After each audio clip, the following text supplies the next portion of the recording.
গোপু সোনার জন্য ভোগগুলো করে রাখবো। তো এখানে রয়েছে দুধ, তো 1 লিটার দুধ রয়েছে। তো এখান থেকেই আমি পায়েসটা ওর জন্য করব। সাথে হচ্ছে আরও কিছু কিছু জিনিসে দুধ লাগবে, যেমন সুজি, আরও কিছু তো করতে লাগবে, তো তার মধ্যে আমি ইউজ করতে পারবো।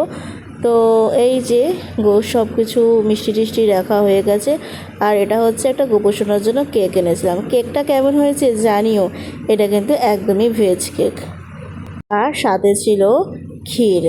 তো এই কেকটা যারা বানায় তারা হচ্ছে ইসকনেরই মাতাজি, তো ওনাদের এখান থেকে আনা। তো এটা নিয়ে একদম কোনো সন্দেহ নেই, কারণ এটা একদমই নিরামিষ। তো যাই হোক, কেকটা আমি আমার বোন মিলেই কাটছিলাম। তো গোপু সোনার এটা ছিল দুপুরের লাঞ্চ, দুপুরের খাবার। আর সাথে আমার শাশুড়ি মাও ছিল, আমরা সবাই মিলে ওর বার্থডে সেলিব্রেট করছিলাম দুপুরবেলায়।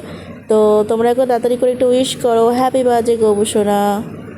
আর হ্যাঁ, পরপর অনেক ব্লগ আসছে, ভিডিও আসবে, অবশ্যই তোমরা আমার পেজের দিকে চোখ রেখো। আর তোমাদের সব ভিডিও দেখার পরে কেমন লাগলো কমেন্টে জানাতে একদম ভুলো না।